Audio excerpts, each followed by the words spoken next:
Welcome to another episode of Brass and Beer. Today we will be reviewing the Ruger LCP 380. Tyler, do you want to take us through some of the specs? Yeah, for sure. So first off, we'll just go over all the total length is 5.16 inches with the width at 0.82 inches. Total height is 3.60 inches. Next we'll move into the slide material. It's a through hardened alloy steel, and it's also been blued. The barrel is going to also be alloy steel that's been blued, and it has an overall length of 2.75 inches. The magazine on it is 6 in the mag and then 1 in the chamber, of course, if you choose to conceal. There's no safety or anything like that on the weapon. It's really just more meant for concealment. As far as the sights go on top of the slide, they're integrated, so they're not removable or anything like that. I find them a little bit difficult to put on target, but we'll get into that in a little bit later. Total weight of it is 9.4 ounces. That's unloaded, of course. And the frame itself is made of a, I think it's glass-filled nylon is what it is. So, and of course it's hammerless. You can't actually, it has a hammer, but you can't cock it or anything like that. So. Other than that, Dalila, what do you think is shooting it? It wasn't as smooth as I would like it to be shooting wise. The kick is very, very strong. Why do you think it kicks so bad? Just because it has a very short barrel. I've shot bigger guns like 9s and things like that, and the kick is not nearly as much as what it feels like on this gun. Mm-hmm. So that's something that I wasn't very thrilled about when shooting this. And now as far as concealing goes, would you want a safety, or do you like it not having a safety? I think it's really nice that it doesn't have a safety for concealment purposes. The trigger is very heavy, so that's good in my opinion for a concealed weapon. It has a very long draw, so instead of needing to take it out of safety mode and use it in the case of an emergency, you have the option of just drawing it and being able to use it. To pull the trigger? Yes. Yeah, so you're not worried about like the trigger somehow getting pulled while it's in like a concealed purse or something like that in your holster. Right. I don't see a way for it to be accidentally pulled is my thing. Because it's such a long draw? Yes. And then also because of how heavy it is? Yes. What else do you think is a bad thing about how heavy it is? For me personally, as a beginner with guns, it gives me a lot of room for suspense, I guess is the word I'm using. It kind of builds suspense as you're pulling. Yeah, it does. So, because I know what kind of kick it carries, sometimes I get nervous and I shake a little bit because I know it doesn't feel very good in my hand when I shoot it. The kick actually hurts my hand. So that was actually one thing I believe we flashed over. I can't remember if I put it in the shooting video or not, but I'll for sure put it in the review video. Show your hand rate. Oh, you're a left-hand shooter. Yeah. So her hand gets very red and like actually swollen from shooting so much. And we probably put 60 or 70 rounds through it. Yeah. So my hand was actually swollen for 3 or 4 days after the shooting video. Just because the kick is getting you good right there. Yes. So that's something that I didn't like about this gun as well. Is if you're out having fun at the range or wherever you're shooting your gun for fun, if you're trying to put lots of rounds through it for practice, of course, it hurts your hand, and that's something that just wasn't comfortably. How many rounds do you think you could put through at the range? Honestly, I think I could go through like 4 magazines of it comfortably. After that, it was hurting. So like 28 to 30 rounds, you're saying? Okay. That's what it'd be, 28 rounds. Yeah, after that it hurt and my hand was red and it was throbbing. And it just wasn't. How do you feel about the sights? I actually like the sights. I don't see how you think it's not accurate. I thought it was pretty accurate for 5 and 7 yards. I think anything when you carry it out farther. Right, anything farther than that, I don't think the sights are very good. But again, the purpose of this gun for practical use in a state of emergency, it's for a close range. I think it's perfect for concealing. So one thing about the sights that I just like Dalila said, she likes them. I'm not crazy about them. Just the reason for it is because I think they're a little bit too low profile down to the slide itself. So I have trouble getting them lined up and on target. I always shoot low with it for some reason. And that's something that I could probably just make an adjustment while I'm shooting. But again, it's something that I do have trouble with. I would prefer something more like my Smith & Wesson, my Shield. Something like that sticks up a little bit more. The Trugo, the night sights they're a nice sight. I would prefer something like that, and it would be nice if you could change them out on this gun as well. For people like me that I don't like them, she likes them, so she's okay with them. But I wish that they could be traded out. It is nice how flush they sit with the slide, so there's nothing really to get hung up on if you're pulling it out of a purse or out of your holster. Another thing I was thinking about is the sheer size of this. It's a very small gun. For myself, a person with small hands, or other people, women, men with bigger hands, I don't think this would be a very comfortable gun for somebody to hold. I think it's perfect for my size. Size of your hand. Yeah, I got fairly larger hands, and she's got small hands. So mine, covers it just enough. So I think the handle itself is good for my size hand, but for somebody who has bigger hands than me, I don't think it would be something that would be very comfortable to shoot. Yeah. When I shoot it myself, I can only get really obviously my 1 on the trigger, and then about 1.5 on more than that, and that's with the magazine extension. So when it comes in the box, it comes with the little finger extension there on the bottom of the mag.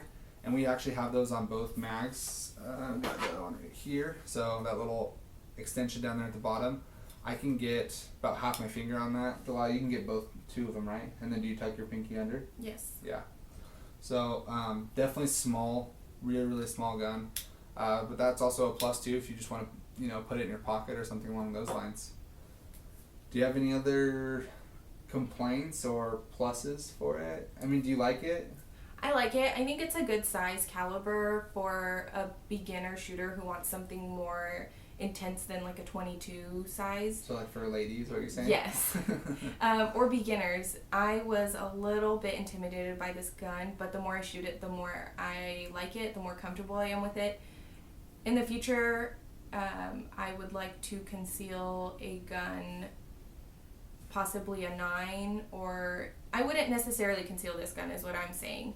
It's not very comfortable to shoot because of the kick. I think the kick is so important to me that the fact that it hurt my hand, I don't enjoy that.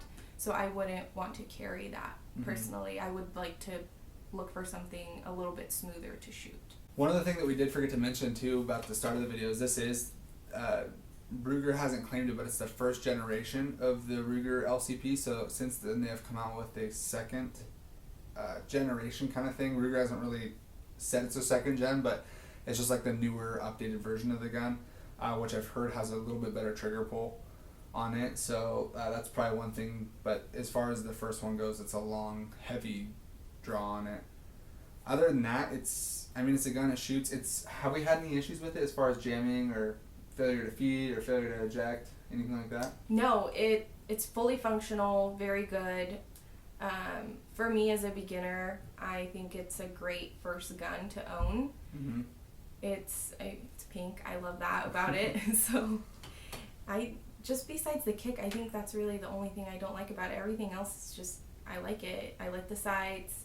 I like how portable it is, and I just like the gun in general. Mm-hmm. One other thing to note about this gun too is when you're shooting it, it's not designed for when you're out for the slide to stay open for when you're out of rounds. Do you like that, or would you prefer to stay open when it's out of rounds? I think it's very useful for it to be open, just so you can see that you're out of rounds. And then also to load the next mag? Yes. Okay. So I definitely enjoy shooting the guns that do stay open because you are able to clear it and make sure that there's nothing in there and it's good to go and reload again. So with this one, it does take a little bit longer to go in and clear it and make sure everything's good in there. It's only a couple seconds, but I mean it. Do you have trouble pulling the slide back at all? It's very stiff. It's a brand new gun, so it was very stiff for me, especially somebody who's not used to doing that. For him, it's super easy. I mean, he just goes in there and just pulls it like it's nobody's business. I want to correct you real quick. It's not brand new at the time of this video, but from when we purchased it, it was brand new. So that's why it is stiff, because we haven't put a whole lot through it. That's what I mean, yes. Yeah. So, I mean, whenever we go shooting, we usually take out his other guns. This one is we take it out for me so I can get comfortable shooting it, but otherwise, like for fun, we don't really shoot this one. So it hasn't gotten as much use. So it is definitely stiffer for me, and other people who are shooting beginners, it was also stiff for them in their opinion. For him, it's pretty easy. They had trouble pulling slide back. Yeah. Okay. How about just a overall broad rating from 1 to 10, 10 being the best, 1 being the worst? What would you give it? And that's overall for everything, including the trigger, including the sights, the build material, how it cycles, everything. For functionality, like the sights and, accuracy and all of that, I would give it probably an 8. Okay. I really like it for that. So you're just saying overall 8? Yes, but it's just not, for my own practical use, I would not conceal, like I mentioned before, I would not conceal this gun. So in that aspect, I would probably give it like a 5. Okay. So what's your overall? Does that make sense? One number. Probably like a 7. We'll just go with a 7. Yeah. Okay, that was higher than I was expecting. I honestly, personally don't like it. It's the trigger's too heavy. The sights are bad. We have a few malfunctions, very little, but just a few. It's obviously way too small for my big hands. I just really don't like it. It's maybe a 4 out of a 10. So not too well, but it's a gun. It cycles, so I got to give it something. Right. I think it's great for beginners, though. Like I said, the first pistol I shot and the first rifle I shot were 22s, and I was definitely looking into getting something a little bit stronger, more advanced. And this was definitely the best way to go for me. This is a great size for anybody trying to move past the 22 caliber. Mm-hmm. All right. Well, I think that pretty much sums up the Ruger LCP review video, and obviously from a woman's perspective, which is good. So I hope there's other women out there watching this video to just kind of get an idea if you were thinking about possibly getting this as a concealment gun or something, just to even take out to the range. And this actually was a special episode for Breast Cancer Awareness Month. It is October, so if you haven't seen the shooting video, we put a little blurb about that in there as well. Yeah. Link down in the description. Yes. It's down in the description below. You can also find it on my channel, of course. What else? Not about the gun though. Not about the What gun. do you do for my channel? What am I doing? Yeah, what do you do for the channel? When you go watch my videos, what do you do? Oh, I always give it a thumbs up. Okay. And I'm subscribed. Only if you like the content. Yeah. Of course. I always like his You're a videos. subscriber? Yep, I Oh, subscribe. good for You you. should subscribe if you haven't already. And if you have any questions, of course, comment down below on the gun, and we'll leave an answer with Dalila's opinion or even my opinion, whoever's you want. So other than that, thanks for watching.